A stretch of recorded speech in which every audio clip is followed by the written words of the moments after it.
Hello, Tungsten Miner here. We're looking to the northeast of the little plateau that I've chosen for my home, and now to the northwest. So you can see this is actually a good ways above this plain.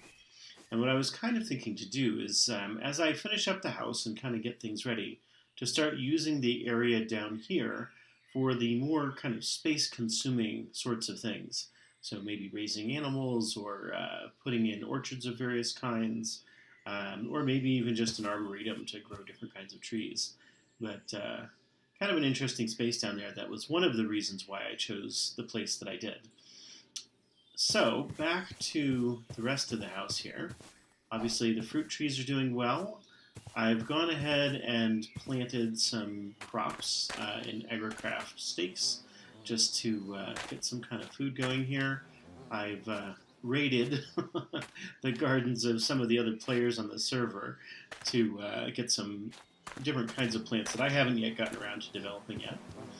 And I have pretty well framed in the wall, at least one layer of the wall, all the way around the house. As I mentioned last time, I've decided just to stick with this white hardened clay as the kind of internal sheetrocking, mostly just to keep things simple for the time being. I may not stick with this all the way around. In fact, I know I probably want to get more fancy with things at different points, but this will make it easy to get the vast majority of stuff taken care of. And once I've gotten that far, I'll be able to easily come along and strip this off and change it for something else. And that way I can make my decisions room by room. I can easily come back and do different things later. So this is kind of what things wind up looking like when you're in the middle of the process. So for example, here I've got a pattern here, which unfortunately isn't quite complete for what I need, but it's pretty close. So if I pop that down there, we can see that this is a corner that's assuming an internal wall on all sides, which is fine for the most part, except for over here, of course, where that's not what I want. So I'm just going to quickly remove the internal pieces here and grab some bricks, plane.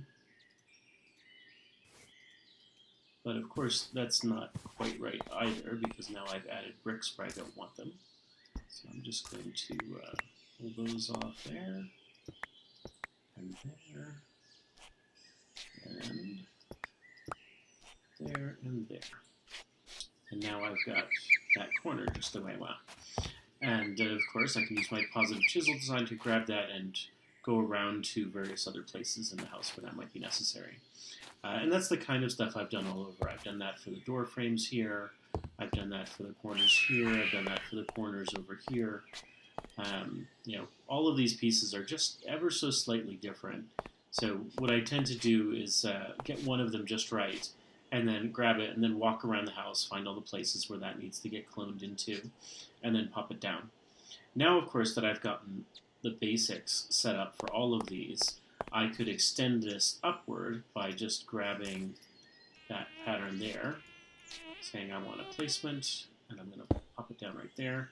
And of course we notice there's one thing that's not quite right, which of course is that we don't have trim in the middle of the wall. So I just knock that off, and we don't have the bottommost layer there, or there, or there. And now I've adapted this piece to being on the second meter of the wall instead of just the first. And of course I'll have to do the same thing for this piece and that piece and all the different pieces all the way around. And that will get me all the way up on the second meter of the floor.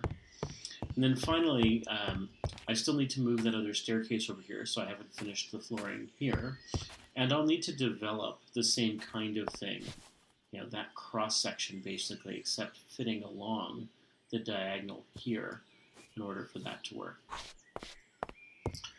One other interesting thing to talk about is that as I've been getting more and more crops, I've been filling in more and more of my foods in my kitchen.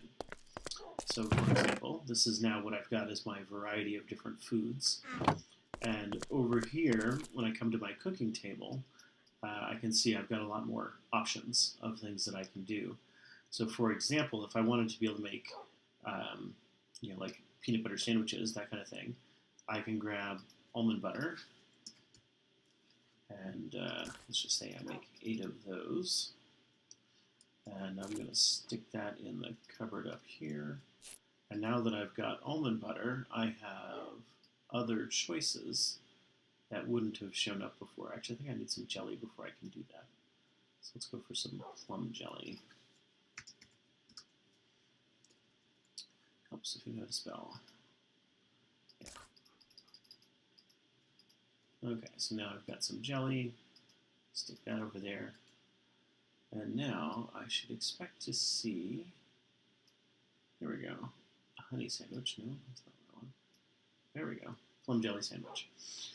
One of the very useful things about having lots of different kinds of fruits is if I go ahead and make all of these different jellies, I've now got a whole variety of different kinds of sandwiches that I can make. And they'll use whatever nut butter you happen to have, so whatever nut trees you're growing. And that, of course, gets you a lot of the variety you need so that the Spice of Life mod doesn't cause you problems. But of course, as you can see, even without having done that, I've pretty easily been able to make a lot of different things and have them be sufficient so that now I get the variety that I need. Which means that when I open my lunchbox here, we can see all of these items are things that I have not eaten recently. So I get the full benefit of them. Anyhow, that is catching up on everything that I've gotten done today. Next time, I will be working on extending those walls another layer higher. And as I do that, I will have to make some decisions about where the windows are going to go.